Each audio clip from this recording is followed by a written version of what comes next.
ಪ್ರಮುಖ ಸುದ್ದಿಗಳನ್ನ ನೋಡೋಣ. Jeep line ಆಡುವಾಗ ಕೇಬಲ್ ತುಂಡಾಗಿ ಮಹಿಳೆ ಸಾವನ್ನಪ್ಪಿದಂತಹ ಘಟನೆ ರಾಮನಗರ ಜಿಲ್ಲೆಯ ಬೆಟ್ಟಹಳ್ಳಿ ಬಳಿಯ ರೆಸಾರ್ಟ್ ಒಂದರಲ್ಲಿ ನಡೆದಿದೆ. ಮೃತರನ್ನ ಅತ್ತಿಬೆಲೆ ಮೂಲದ ರಂಜಿನಿ ಅಂತ ಗುರುತಿಸಲಾಗಿದೆ.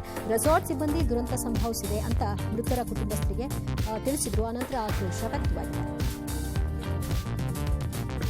ಐಪಿಎಲ್ ಕ್ರಿಕೆಟ್ ಬೆಟ್ಟಿಂಗ್ನಲ್ಲಿ ತೊಡಗಿ ಅಪಾರ ಸಾಲ ಮಾಡಿಕೊಂಡಿದ್ದಂತಹ ಯುವಕನೊಬ್ಬ ಅದನ್ನು ತೀರಿಸಲಾಗದೆ ಆತ್ಮಹತ್ಯೆ ಮಾಡಿಕೊಂಡ ಘಟನೆ ರಾಯಚೂರಿನ ಸಿಂಧನೂರಿನಲ್ಲೇ ಆಗಿದೆ. ಮಸ್ಕಿ ತಾಲೂಕಿನ ಉದ್ಬಾಳ ಗ್ರಾಮದ 29 ವರ್ಷದ ಯುವಕ ಮುದಿವಸಪ್ಪ ಎಂಬಾತ ಸಿಂಧನೂರಿನ ಲಾಡ್ಜ್ನಲ್ಲಿ ನೇಣು ಬಿಗಿದುಕೊಂಡಿದ್ದಾನೆ.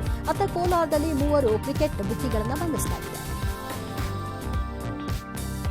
ತುರುವೇಕೆರೆ ಶಾಸಕ ಎಂಟಿ ಕೃಷ್ಣಪ್ಪ, ಗುಬ್ಬಿ ಶಾಸಕ ಎಸ್ಆರ್ ಶ್ರೀನಿವಾಸ್ ನಡುವೆ ಗಂಡಸ್ತನದ ಫೈಟ್ ಜೋರಾಗಿದೆ. ಹೇಮಾವತಿ ಎಕ್ಸ್ಪ್ರೆಸ್ ಕೆನಾಲ್ ವಿಚಾರಕ್ಕೆ ಸಂಬಂಧಿಸಿದಂತೆ ಇಬ್ಬರು ವಾಕ್ಸಮರಕ್ಕೆ ಇಳಿದ್ರು.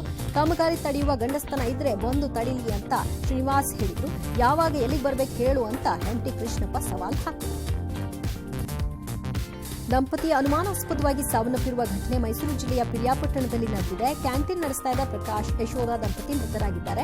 ಮಗಳು ಹಲವಾರು ಬಾರಿ ಕರೆ ಮಾಡಿದ್ರು, ಸ್ವೀಕಾರ ಮಾಡಿಲ್ಲ. ಕಡೆಗೆ ಸಂಬಂಧಿಕರಿಗೆ ಫೋನ್ ಮೂಲಕ ವಿಷಯ ತಿಳಿಸಿದ್ರು. ಅವರು ಬಂದು ಅನುಮಾನಾಸ್ಪದ ಸ್ಥಿತಿಯಲ್ಲಿ ಇಬ್ಬರ ಶವ ಪತ್ತೆಯಾಗಿದೆ ಅಂತ ತಿಳಿಸಿದರು. ಕೆಂಪೇಗೌಡ ಏರ್ಪೋರ್ಟ್ ಕಸ್ಟಮ್ಸ್ ಅಧಿಕಾರಿಗಳು ಭರ್ಜರಿ ಕಾರ್ಯಾಚರಣೆ ನಡೆಸಿದ್ದಾರೆ. ದುಬೈನಿಂದ ಬಂದ 3 ಪುರುಷರು ಹಾಗೂ ಒಬ್ಬ ಮಹಿಳೆಯಿಂದ 1,96,00,000 ಮೌಲ್ಯದ ಚಿನ್ನವನ್ನು ವಶಕ್ಕೆ ಪಡೆದಿದ್ದಾರೆ. ಪ್ರಯಾಣಿಕರ ತಪಾಸಣೆ ವೇಳೆ ಟಿ ಶರ್ಟ್, ಜೀನ್ಸ್ ಪ್ಯಾಂಟ್ನಲ್ಲಿ ಅಕ್ರಮ ಚಿನ್ನ ಪತ್ತೆಯಾಗಿದೆ. ಇಂದು ಬೆಳಗ್ಗೆ 5 ಗಂಟೆ ಸುಮಾರಿಗೆ ಮಹಾರಾಷ್ಟ್ರದ ಪುಣೆಯ ಚಾಕನ್ನ ಶಿಕಾಪುರ ಬಳಿಯ ಹೈವೇಯಲ್ಲಿ ಗ್ಯಾಸ್ ಟ್ಯಾಂಕರ್ ಸ್ಫೋಟವಾಗಿದೆ. ಸ್ಫೋಟದ ರಭಸಕ್ಕೆ 3 ಕಂಟೈನರ್ಗಳ ವಾಹನಗಳು, 1 ಹೋಟೆಲ್, 3 ಮನೆಗಳು ಬೆಂಕಿಗೆ ಆಹುತಿಯಾಗಿವೆ. ಅದೃಷ್ಟವಶಾತ್ ಯಾವುದೇ ಜೀವಹಾನಿಯಾಗಿಲ್ಲ.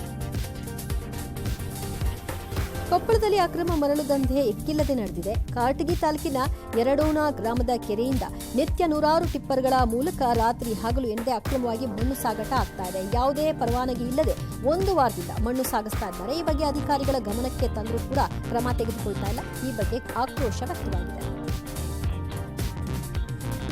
ವಿಜಯಪುರದ ಹೊರತಾದಲ್ಲಿ ಅನಾರೋಗ್ಯದಿಂದ ಮೃತಪಟ್ಟ ದೇವರ ಹಸುವನ್ನು ಊರು ತುಂಬಾ ಮೆರವಣಿಗೆ ಮಾಡಿ ಪೂಜಿಸಿದ್ದಾರೆ. ಬಳಿಕ ದೇವಸ್ಥಾನದ ಮುಂದೆಯೇ ಅಂತ್ಯಕ್ರಿಯೆ ಮಾಡಲಾಗಿದೆ.